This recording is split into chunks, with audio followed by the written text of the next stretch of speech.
भाई आज जो चैप्टर स्टार्ट करेंगे वो टेंजेंट एंड नॉर्मल्स है, तो हेडिंग लिख लो, टेंजेंट एंड नॉर्मल्स।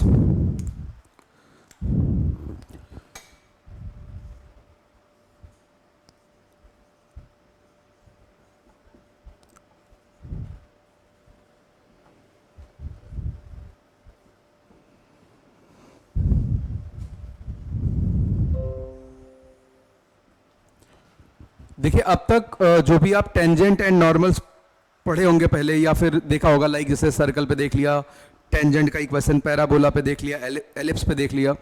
लेकिन अगर मैं आपसे कहूँ ई पे पावर एक्स पे टेंजेंट का इक्वेशन लिखना, साइन एक्स पे लिखना है, किसी भी रैंडम कर्व पे लिखना है, तो आप इस चैप्टर में ये सारी बातें कवर करेंगे। किसी भी रैंडम कर्व पे टेंजेंट का इक्वेशन कैसे लिखते हैं, नॉर्मल का इक्वेशन कैसे लिखते हैं, लेंथ ऑफ टेंजेंट को कैसे डिफाइन करते हैं, किन्हीं भी दो कर्व के बीच में एंगल कैसे निकालते हैं, लाइन के बीच में निकालना आसान है, दो कर्व के बीच में एंगल कैसे निकाला जाए, तो सारी बातें यहाँ पे हम डिस्कस करेंगे वन बाय वन। ठीक है, तो सबसे पहले सिचुएशन लिख लेते हैं, मिनट।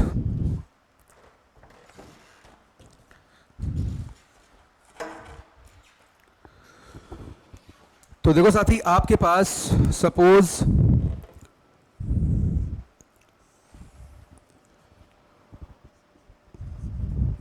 कोई भी एक फंक्शन है y equal to F X, और बच्चे आप इसके किसी भी पॉइंट P पे टेंजेंट का इक्वेशन लिखना चाहते हैं। P का कोऑर्डिनेट तुम्हें पता है x not comma y not, या ऐसी कुछ कंडीशन दी हुई है जिससे आप जिस पॉइंट पे टेंजेंट लिखना है उसका कोऑर्डिनेट बतला पाए। ठीक है, तो आपके पास पॉइंट अवेलेबल है, केवल किस चीज की जरूरत है इक्वेशन लिखने के लिए? स्लोप की। आपको क्या चाहिए बच्चे? स्लोप चाहिए। तो आप इस पॉइंट पे फंक्शन को डिफरेंशिएट कर लो, यानी बच्चे आपको स्लोप कैलकुलेट करने के लिए क्या हरकत करनी पड़ेगी? एफ प्राइम एक्स निकाल के उसमें x बराबर x not simply p put कर देना है, मींस p का कोऑर्डिनेट। वैसे ये x का फंक्शन है, बेसिकली आप यहां पे x नॉट पुट करेंगे। तो फंक्शन को डिफरेंशिएट किया, x की जगह पे x नॉट रख दिया, तो आपको इस p पॉइंट पे टेंजेंट का स्लोप मिल जाएगा। पॉइंट है, स्लोप है, तो आप इक्वेशन बहुत ही प्यार से लिख सकते हैं।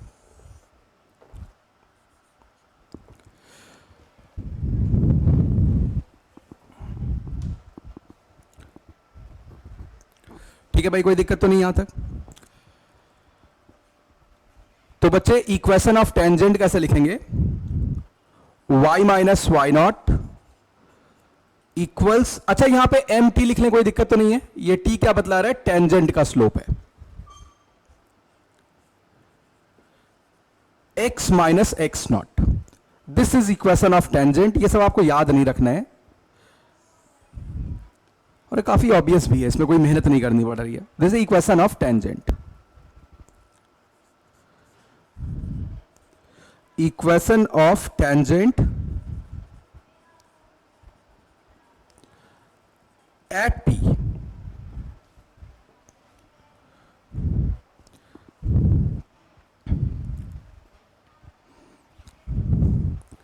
पहले कुछ बातें कर लेते हैं, फिर सवाल एक साथ करेंगे। ठीक है,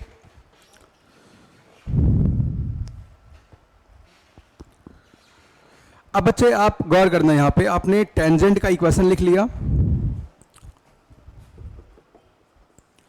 अगला सवाल ये आता है, लेंथ ऑफ टेंजेंट को कैसे डिफाइन किया जाए? लेंथ ऑफ टेंजेंट को कैसे डिफाइन किया जाए? लेंथ ऑफ टेंजेंट, देखो आईआईटी के सवाल करते वक्त इस बात का बहुत ध्यान रखना आप, इनफैक्ट किसी भी एग्जाम में आप सवाल करते हो कि उन्होंने लेंथ ऑफ टेंजेंट को कैसे डिफाइन किया हुआ है। तो अभी जो मैं बात फॉलो कर रहा हूं वो लगभग सारी बुक्स में लिखा होता है, एनसीईआरटी भी इसी स्टेटमेंट को फॉलो करता है। ठीक है, क्योंकि डेफिनेशन को लोग कई बार बदल के भी सवाल पूछ लेते हैं। जैसे वो कहें कि भाई डिस्टेंस बिटवीन 2 पॉइंट जो भी है वो modulus x2 minus x1 plus y2 minus y1 है, तो आप ये फॉर्मूला फिर डिस्टेंस का नहीं यूज करेंगे कि रूट x2 माइनस x1 का square plus y2 minus y1 का स्क्वायर भी होता है, आपको वही फॉर्मूला यूज करना है, ठीक है। तो बच्चे लेंथ ऑफ टेंजेंट को कैसे डिफाइन किया हुआ है, टेंजेंट लाइन का वो हिस्सा जो पॉइंट ऑफ कांटेक्ट और एक्स एक्सिस के बीच में लाई करे, पॉइंट ऑफ कांटेक्ट और किसके बीच में लाई करे बच्चे, एक्स एक्सिस के बीच में लाई करे, उसको बोलते हैं length of tangent. So in this figure length of tangent is basically PA। अब बच्चे PA का लेंथ कैसे लिखा जाए, PA का लेंथ लिखने के लिए तुम्हें क्या चाहिए होगा लाल, सबसे पहले A का कोऑर्डिनेट, भाई P का तो पता है, A का कोऑर्डिनेट चाहिए होगा। A की एक खास बात है, ये पॉइंट एक्स एक्सिस पे है, तो Y क्या रहेगा बच्चे 0। आप Y को 0 पुट करके A का कोऑर्डिनेट कैलकुलेट कर सकते हैं। Y क्या बच्चे यहां पे 0, तो इसमें आप Y बराबर 0 डाल दीजिए, ठीक है।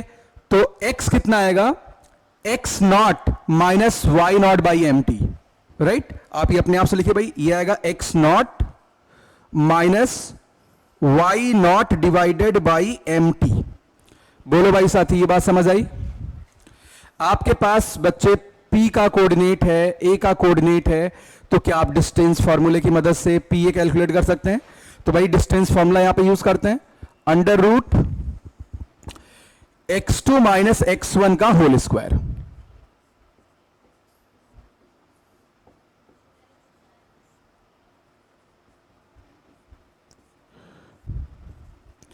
प्लस y2 माइनस y1 का स्क्वायर। बोलो बच्चे, ये बात भी समझ आई। यानी भाई यहां से जो PA है बच्चे, वो आप लिख पाएंगे under root y not square by M T square plus y not square. यानी अगर आप इसको सिंप्लीफाई कर लें तो बच्चे आपको PA यहां पे मिल जाएगा, length of tangent, that will be modulus of y naught under root 1 plus 1 by mt square। कोई दिक्कत तो नहीं है। अच्छा, अगर बच्चे इस एंगल को मैं थीटा मान लूं तो mt की वैल्यू किसके बराबर है, tan थीटा। कोई दिक्कत तो नहीं साथी, mt कितना है, tan थीटा। यानी 1 प्लस 1 बाई टैन थीटा का स्क्वायर लिखा हुआ है। 1 बाई टैन थीटा का स्क्वायर मतलब क्या हो गया, 1 plus cot square theta. 1 plus cot square theta कितना होता है, कोसेक स्क्वायर थीटा। उसका रूट कितना होगा, मॉड्यूलस कोसेक थीटा। क्या होगा, मॉड्यूलस कोसेक थीटा। यानी PA यहां से आ जाएगा मॉड्यूलस y नॉट, या सिंपली ऐसे भी लिख सकते हैं modulus y not cosec theta. This is length of tangent. अच्छा, ये थीटा कौन सा एंगल है, टेंजेंट लाइन जो एक्स एक्सिस से एंगल बना रही है वो एंगल थीटा है, ठीक है।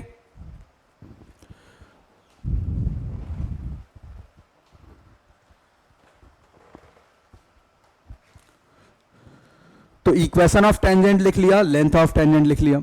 एक काम करना, इस पॉइंट का नाम भी कुछ रख लो, यहां पे ये Q है।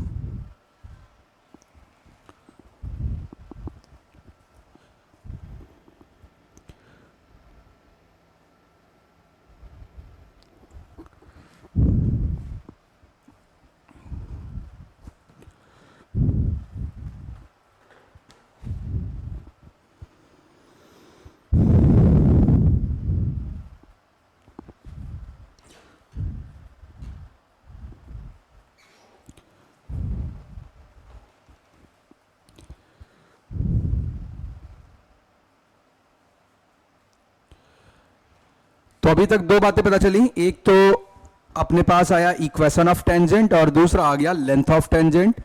तो लेंथ ऑफ टेंजेंट को कैसे डिफाइन किया, it is portion of tangent intercepted between point of contact and x axis, right.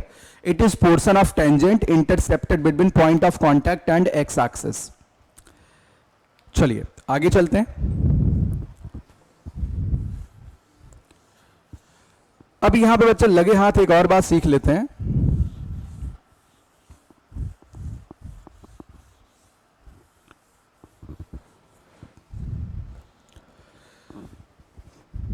तीसरा पॉइंट इससे रिलेटेड, सब टेंजेंट क्या होता है।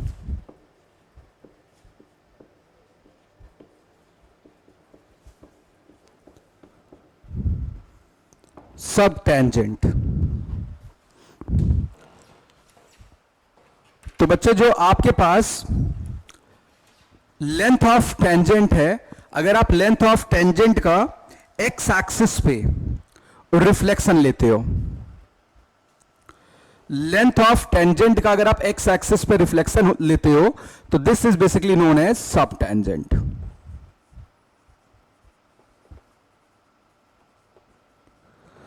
तो बच्चे सब टेंजेंट क्या है? Projection of P A on the X axis.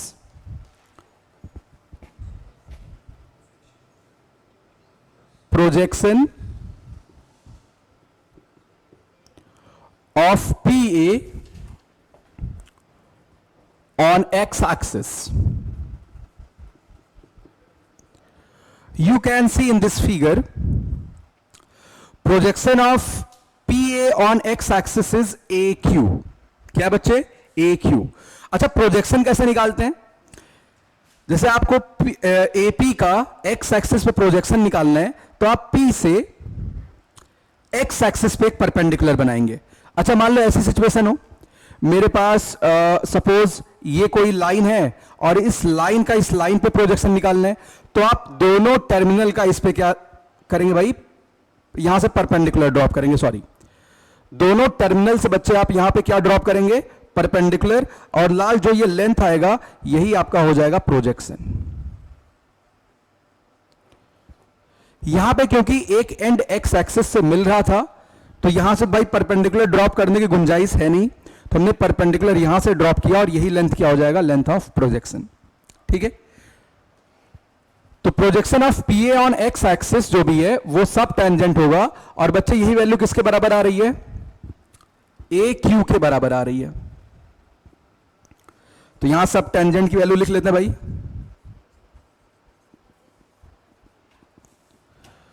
तो बच्चे सब टेंजेंट क्या होगा?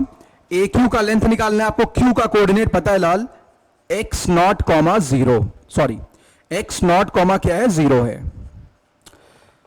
तो आप एक्स कोऑर्डिनेट का डिफरेंस लेके उसका मॉड्यूलस ले लो, या फिर आप डिस्टेंस फॉर्मूला यूज कर लो, बात एक ही है, क्योंकि वाई में कुछ चेंज आने वाला नहीं है, राइट। तो बच्चे सीधे से लिख सकते हैं मॉड्यूलस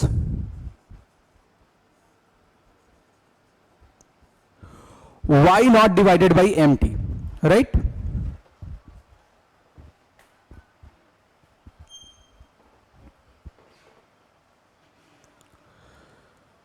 बोलो भाई, ये पूरी सिचुएशन समझ आ रही है अच्छे से? हाँ हाँ बिल्कुल वही आएगा, करके देख लो। अच्छा, अगर आपका मन करे तो इसे आप ट्रिग्नोमेट्रिक फंक्शंस के फॉर्मेट में भी लिख सकते हैं, क्योंकि बच्चे एम टी की वैल्यू कितनी? tan थीटा है। तो बच्चे ये क्या लिखा हुआ है? Modulus Y not divided by tan theta, यानी modulus Y not cot theta.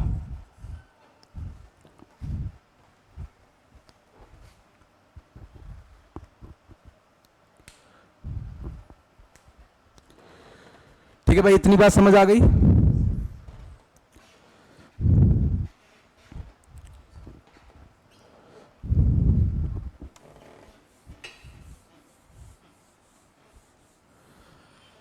अब बच्चे अगली चर्चा करनी है नॉर्मल की। तो नॉर्मल को कैसे डिफाइन करते हैं? नॉर्मल, मान लो आपको किसी पॉइंट पे कर्व का नॉर्मल लिखना है, इसका मतलब है एक ऐसी लाइन तुम्हें लिखनी है जो उसी पॉइंट से पास करे जहां पे तुमने टेंजेंट लिखा है और उस पर परपेंडिकुलर हो। ये बात समझ आ रही है? मतलब बच्चे जैसे आपने टेंजेंट पी से ड्रॉप किया, तो एक ऐसी लाइन आपको पी पॉइंट से लिखनी है जो इस टेंजेंट पे परपेंडिकुलर है, that will be normal to this curve. ये आपकी टेंजेंट लाइन थी,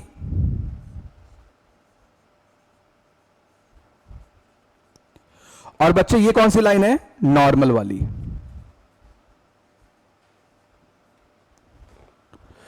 नॉर्मल का इक्वेशन लिखने के लिए मान लिया नॉर्मल एक्स एक्सिस से कहीं आर पे मीट करता है, तो बच्चे नॉर्मल का इक्वेशन लिखने के लिए तुम्हें नॉर्मल का स्लोप चाहिए होगा। बोलो भाई लाल, ये बात आप लोग समझ रहे हैं, कोई दिक्कत तो नहीं है?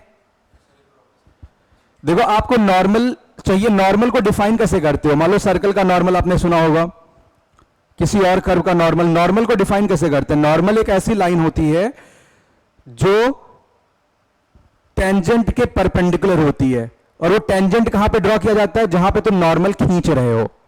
यानी अगर तुम्हें इस कर्व का नॉर्मल पी पॉइंट पे लिखना है, पहले आप पी पॉइंट पे टेंजेंट बना लो और उसी के परपेंडिकुलर उसी पॉइंट से लाइन खींच दो, नॉर्मल कहलाएगी। ठीक है, अब बच्चे नॉर्मल का स्लोप चाहिए इक्वेशन लिखने के लिए। देखो भाई, इक्वेशन ऑफ नॉर्मल हमें लिखना है, इक्वेशन ऑफ नॉर्मल हमें लिखना है बच्चे। तो नॉर्मल का इक्वेशन लिखने के लिए पहले नॉर्मल का स्लोप चाहिए होगा। अच्छा, अगर दो लाइन परपेंडिकुलर होती है तो उनके स्लोप का प्रोडक्ट कितना होता है? -1। कितना होता है स्लोप का प्रोडक्ट? दो लाइन अगर परपेंडिकुलर है उनके स्लोप का प्रोडक्ट कितना होता है? -1 होता है। तो बच्चे नॉर्मल का स्लोप कितना आएगा? -1 डिवाइडेड बाई mt आएगा। कोई दिक्कत तो नहीं है? mt किसका स्लोप है? टेंजेंट का स्लोप है। तो अब इक्वेशन ऑफ नॉर्मल आप लिख सकते हैं, पॉइंट आपके पास अवेलेबल है y minus Y not equal to -1 divided by mt x minus X not. This is equation of normal. ठीक है,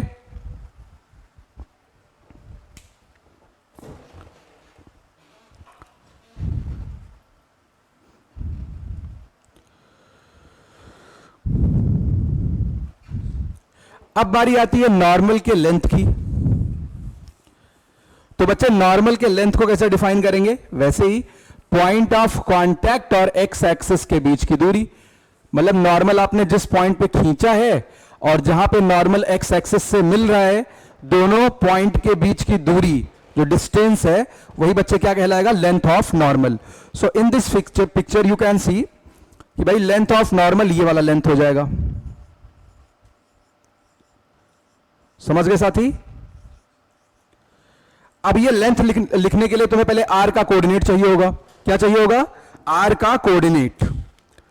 बच्चे लेंथ ऑफ नॉर्मल पे जाने के लिए पहले तुम्हें आर का कोऑर्डिनेट चाहिए होगा, तो हेडिंग लिख लो पहले, लेंथ ऑफ नॉर्मल।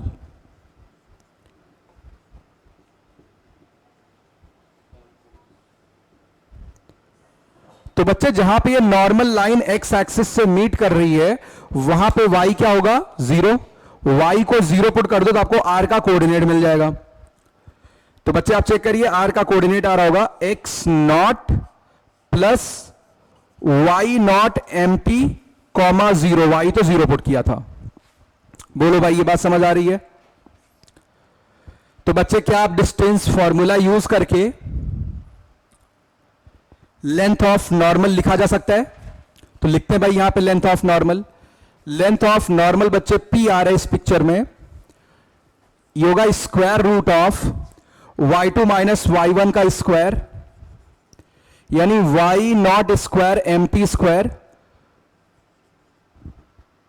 देखो भाई, x2 माइनस x1 का square plus y2 minus y1 का स्क्वायर कर रहा है तो y नॉट स्क्वायर आएगा।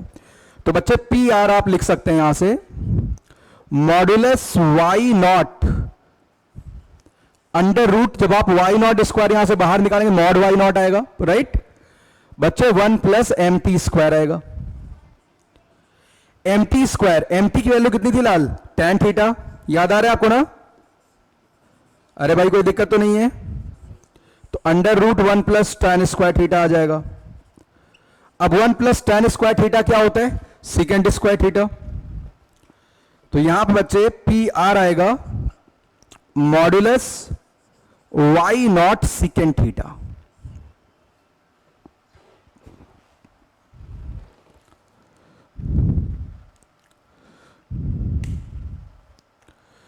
तो नॉर्मल का इक्वेशन लिखना सीख लिए, साथ साथ लेंथ ऑफ नॉर्मल की भी इंफॉर्मेशन अपने पास आ चुकी है।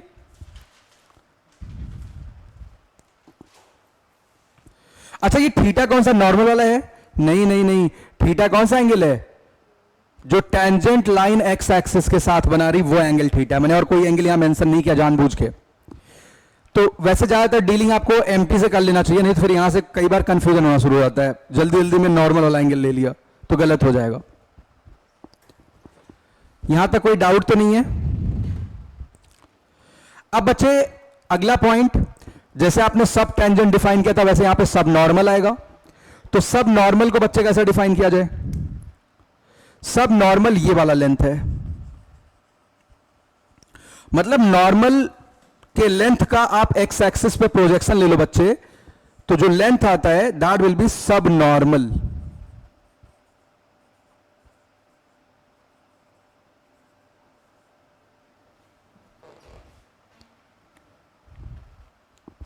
ठीक है, तो भाई सब नॉर्मल क्या है?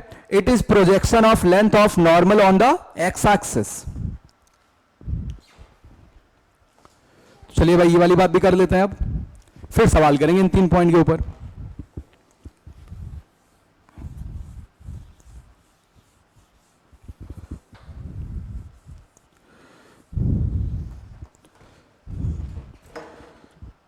अब देखो बच्चे, सब नॉर्मल जो भी है वो क्यू आर है। आप ये हेडिंग लिख लेना, सब नॉर्मल।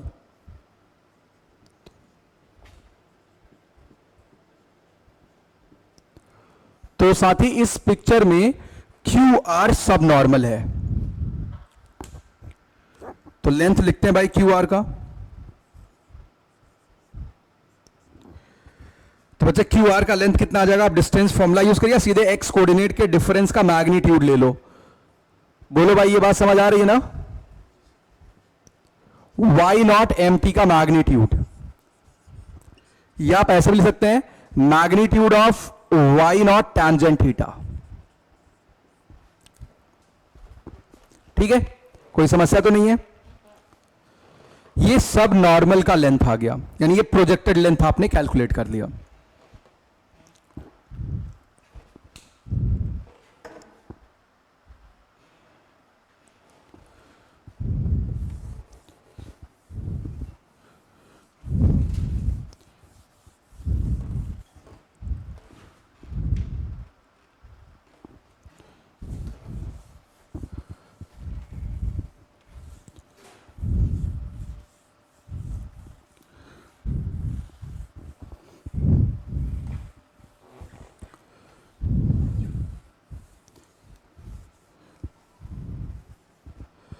यहां पे कुछ ज्योमेट्री की बातें भी हमें दिखाई दे रही भाई। देखो बच्चे, अगर मैं आपसे ये कहूं सब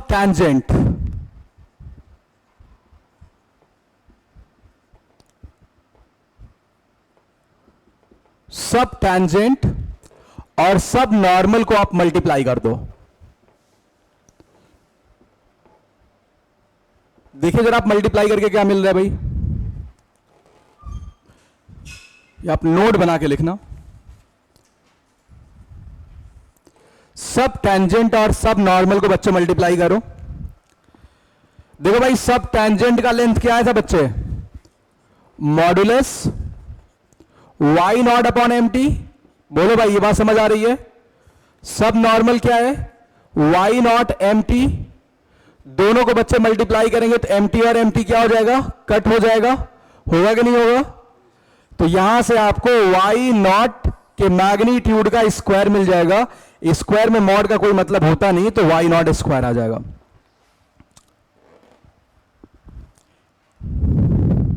इसका मतलब यह बात आप कह सकते हैं sub tangent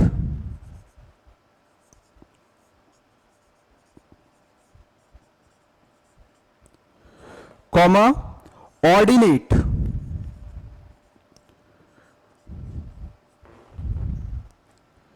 sub normal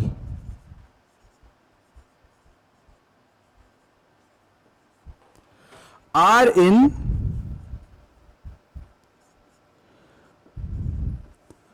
geometric progression, are in GP. बोलो भाई ये बात सही है?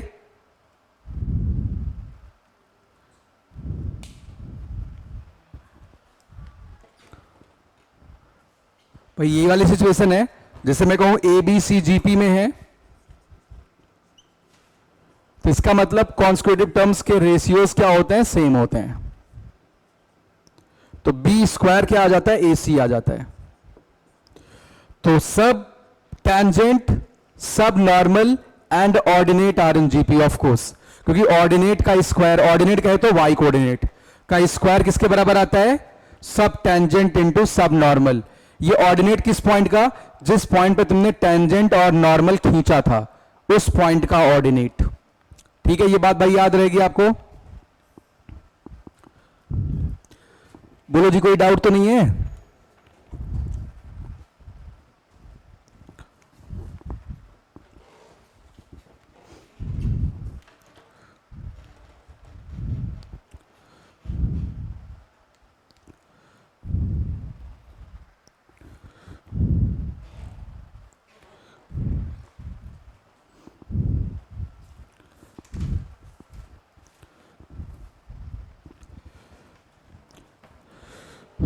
तो आगे बढ़ने से पहले पहले इन पे कुछ सवाल कर लेते हैं।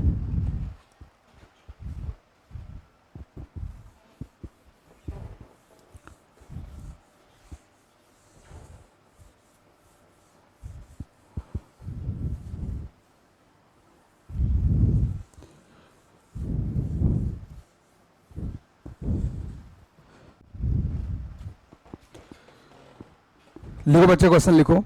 Find the equation of tangent and normal to F X equal to E raise to the power X square plus 2ln 1 plus X plus sin x at point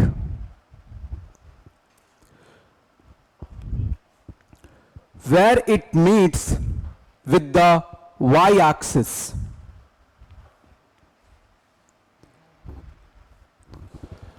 तो बच्चे आप गौर करना, आपको टेंजेंट और नॉर्मल का इक्वेशन इस graph के उस पॉइंट पे लिखना है जहां पे ग्राफ किससे मीट कर रहे हैं, वाई एक्सिस से। वाई एक्सिस बच्चे क्या जीरो होता है, एक्स। आप एक्स को जीरो कर दीजिए, ln1 जीरो होगा, साइन जीरो जीरो, ई पे पावर जीरो 1 हो जाएगा। यानी वो पॉइंट, अगर मैं रफली ग्राफ बनाऊं बच्चे, मान लो मैं ऐसे ग्राफ बना देता हूं, ऐसे कुछ, ये इसका रफ ग्राफ है, मैं पूरा ग्राफ नहीं बना रहा हूं। तो बच्चे ये पॉइंट 0,1 आ गया, आपको यहां पे टेंजेंट भी चाहिए और नॉर्मल भी चाहिए। कोई दिक्कत तो नहीं है भाई? जहां पे ये y एक्सिस से मीट करेगा, x 0 होगा, x 0 पुट किया तो y मिल गया 1। तो बच्चे अब मुझे क्या चाहिए, टेंजेंट और नॉर्मल का स्लोप चाहिए केवल।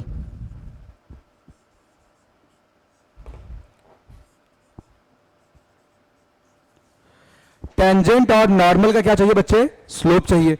उसके लिए आप इसको डिफरेंशिएट कर दो। तो साथी जैसे ही आप इसको डिफरेंशिएट करोगे, एफ डैश एक्स ई पे पावर एक्स स्क्वायर का डिफरेंशिएशन 2x ई पे पावर एक्स स्क्वायर आएगा। 2ln 1 प्लस एक्स लिखा हुआ है, इसका differentiation 2 divided by 1 plus x होगा। साइन लिखा हुआ बच्चे, इसका कॉस होगा। और आप x बराबर 0 पुट कर दो।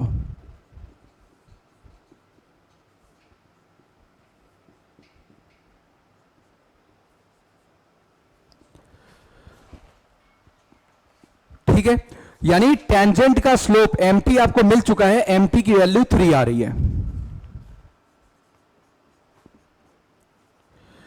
तो बच्चे नॉर्मल का स्लोप भी आपको मिल जाएगा, ये -1 डिवाइडेड बाई 3 होगा। कोई दिक्कत तो नहीं है? अब लाल आप equation of tangent and normal लिख सकते हैं। तो भाई इक्वेशन ऑफ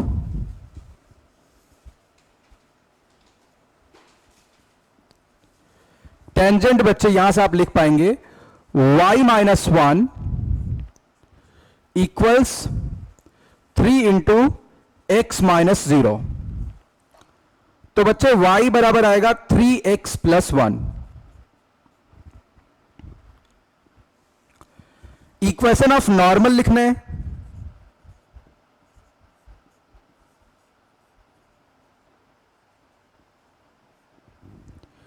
नॉर्मल क्या है बच्चे?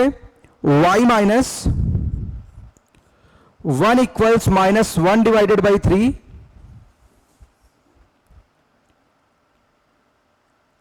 यानी x plus 3y -3 equals 0। This is equation of normal. बोलो भाई, कोई दिक्कत तो नहीं है? पूरी कहानी समझ आई अच्छे से? नोट कर लो इतनी बात। तो आप टेंजेंट और नॉर्मल का इक्वेशन से खेल खेल में कैलकुलेट कर सकते हो।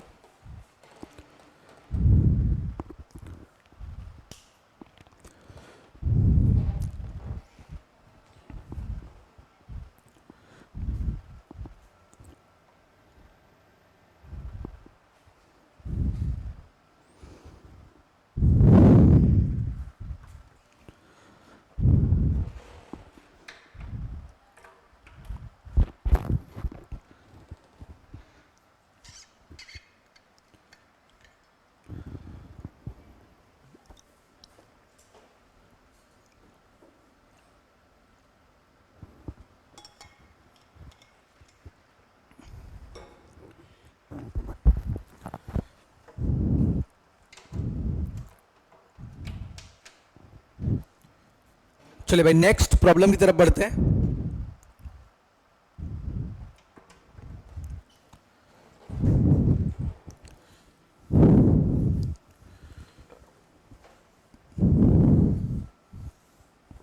लिखो, find the length of tangent comma normal comma सब normal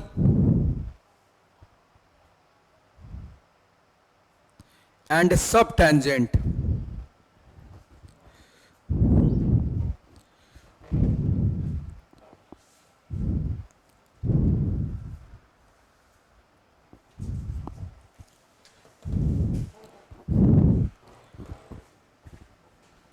for the function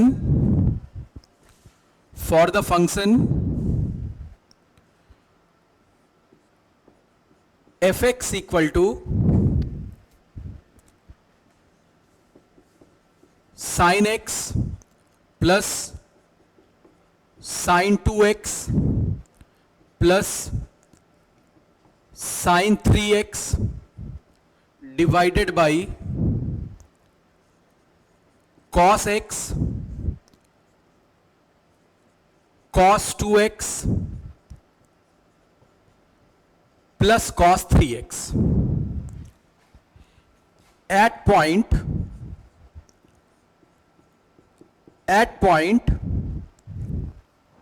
whose abscissa ordinate मतलब y coordinate and abscissa मतलब x coordinate, whose abscissa is pi divided by 8। अच्छा, यहां पे मेरे पास स्पेस कम था भाई, यहां पे बोर्ड पे जगह नहीं थी, तो हमने क्या लिखा था? अच्छा, वैसे भी शायद अभी कट रहा है इमेज, मैं थोड़ा बड़ा कर देता हूं सवाल, रुक जाओ।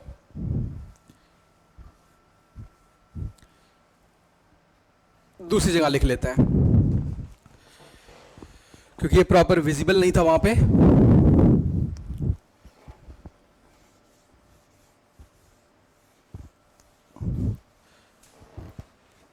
तो क्वेश्चन सेम है, बट यहां पे फंक्शन थोड़ा सा मैं बदल रहा हूं। एफ एक्स बराबर sine X plus sine 2x plus dot dot dot sine 11x divided by cos x plus cos 2x plus cos 11x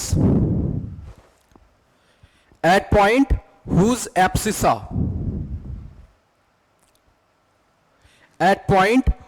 abscissa is pi divided by 24।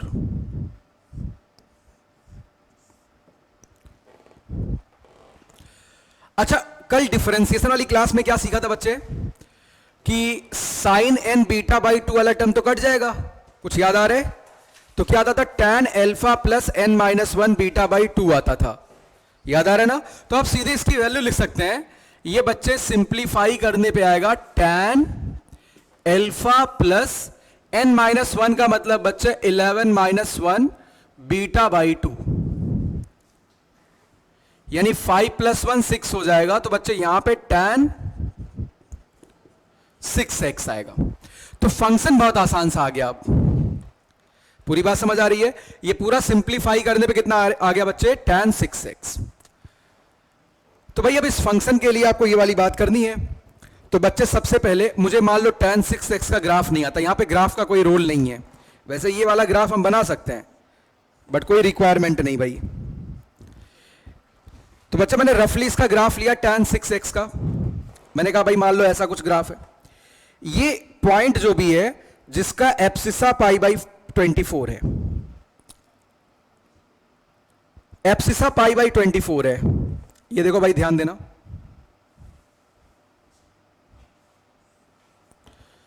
अगर एप्सिसा पाई बाई 24 है तो इसमें pi by 24 put करने पे ordinate क्या आएगा?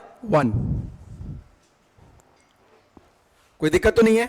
अब बच्चे यहां से तुम्हें टेंजेंट और नॉर्मल का इक्वेशन या length of tangent, length of normal, सारी बातें मिल जाएंगी। कोई दिक्कत तो नहीं किसी को? तो सबसे पहले साथी से आप डिफरेंशिएट करके टेंजेंट का स्लोप निकाल लीजिए, mt। तो यहां पे बच्चे मैं mt का कैलकुलेशन कर देता हूं।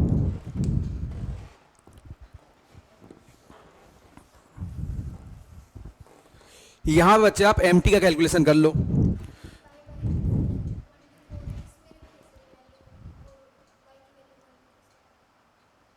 किसमें रखना चाहिए आप बताओ? तो वहां पुट करो, 6 इंटू पाई बाई 24 कितना होगा? Pi by 4, tan pi by 4 कितना होता है? 1, tan 45 डिग्री, राइट? चलिए, तो अब यहां पे mt कंप्यूट करते हैं बच्चे। तो mt कितना होगा इसका डेरिवेटिव?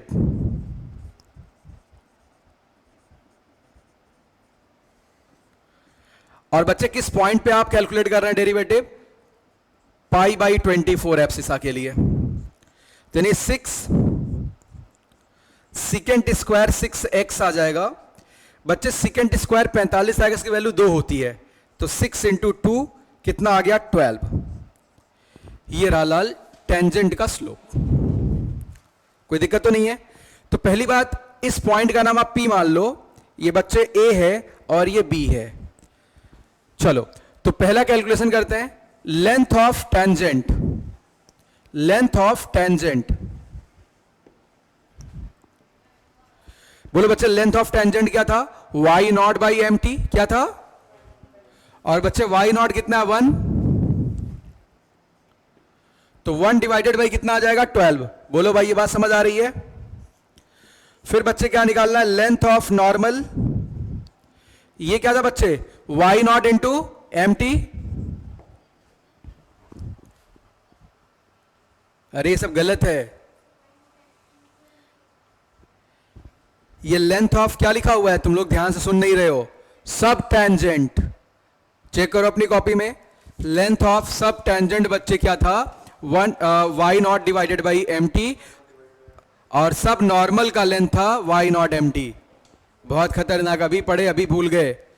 तो यहां पे आप लेंथ ऑफ सब टेंजेंट लिख दो। अब बच्चे यहां पे लेंथ ऑफ सब नॉर्मल लिख लो। कोई दिक्कत तो नहीं है? अब बारी आती है लेंथ ऑफ टेंजेंट की। तो बच्चे लेंथ ऑफ टेंजेंट क्या था? Modulus y not square root of 1 plus 1 by M T square, modulus y not square root of 1 plus 1 by M T square. बोलो भाई ये बात समझ आ रही है? कोई दिक्कत तो नहीं है? थोड़ा ध्यान दिया करो लाल आप लोग।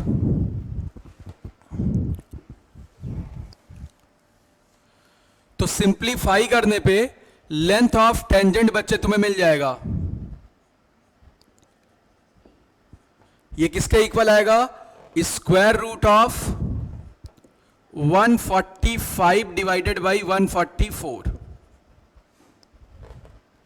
ठीक, अब इसके बाद क्या और कैलकुलेट करना है बच्चे, फोर्थ पॉइंट क्या है, length of normal. Length of normal देखो क्या लिखा हुआ, modulus Y not root under 1 plus M T square.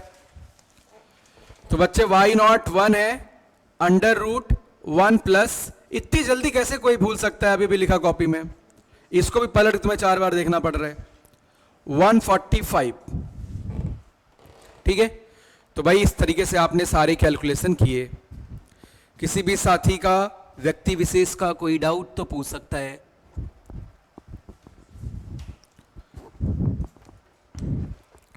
बोलो भाई, कहीं पे कोई समस्या?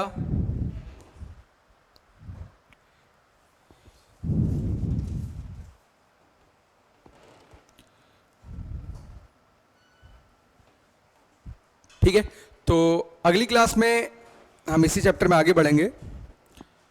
तो आप साथ के साथ भाई अपने मॉड्यूल से टेंजेंट एंड नॉर्मल के इक्वेशन लिखने की प्रैक्टिस करना शुरू कर दीजिए। ठीक है, चलिए, तो इतना ही, थैंक यू।